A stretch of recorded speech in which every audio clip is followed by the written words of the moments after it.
আজ আমি বানাবো খুব সাধারণ একটা জিনিস, লাউয়ের খোসা বাটা। এটা অতি সাধারণ জিনিস দিয়ে হলেও খেতে কিন্তু দুর্দান্ত হয়। লাউ খোসা বাটা করার জন্য আমি এখানে একটা বড় লাউয়ের খোসা ছাড়িয়ে ধুয়ে নিয়েছি। এখানে আমি একটা ফ্রাই প্যানে গরম জল করে নিচ্ছি। এর মধ্যে আমি লাউয়ের খোসাগুলো সেদ্ধ করে নেব।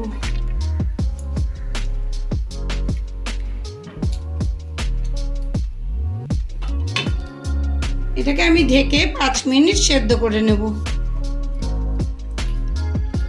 5 মিনিট সেদ্ধ হয়ে গেছে, গ্যাসটাকে আমি অফ করে দেব আর এই লাউয়ের খোসাগুলোকে তুলে নেব।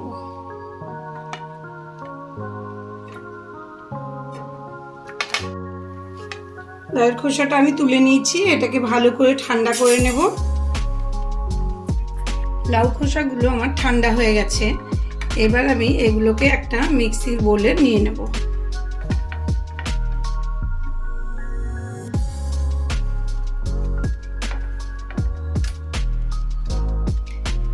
এবার এটাকে ঢাকনা দিয়ে আমি মিক্সিতে পেস্ট করে নেব। লাউয়ের খোসাটা আমি মিক্সিতে বেটে নিয়েছি। এটা ভাজার জন্য কড়াতে আমি সর্ষের তেল পরিমাণ মতো দিয়ে দিলাম। আর এখানে আমি ভালো মিহি করে কুচো করে নিয়েছি 2টো পেঁয়াজ আর একটা রসুন। তেলটা গরম হয়ে গেছে, আমি এখানে 2টো শুকনো লঙ্কা ফোড়ন দিয়ে দিলাম আর দিয়ে দেব হাফ টিস্পুন কালো জিরে। এবার আমি কুচো করা রসুন আর পেঁয়াজের কুচিটা এখানে দিয়ে দেব। পেঁয়াজ আর রসুন কুচিটা আমি একটু ভাজা ভাজা করে নেব। আর এর সাথে আমি দিয়ে দেব হাফ টিস্পুনের মতো নুন, হাফ টিস্পুনের মতন হলুদ গুঁড়ো।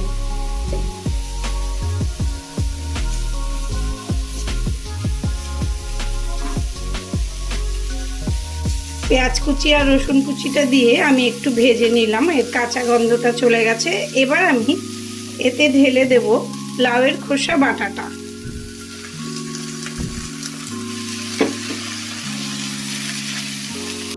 এবার আমি কিছুক্ষণ এটা নেড়ে ভেজে নেব যতক্ষণ না এর জলটা শুকিয়ে যায়।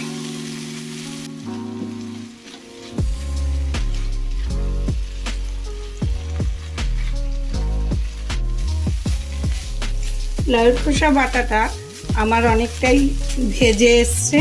এবার আমি এর মধ্যে দিয়ে দেব 2 টিস্পুনের মতন নারকেল কোড়া।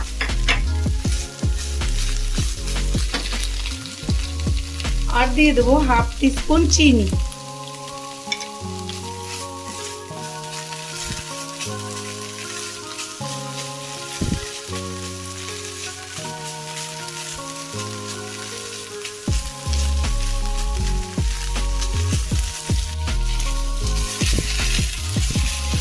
এটা ভালোভাবে ভাজা হয়ে গেছে, আমার রান্নাটা কমপ্লিট হয়ে গেছে। এবার আমি গ্যাসটাকে অফ করে দিয়ে একটু ঠান্ডা হতে দেব।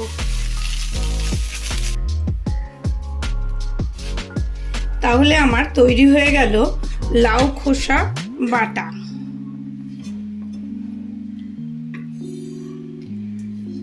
এটা খেতে খুব সুস্বাদু হয়।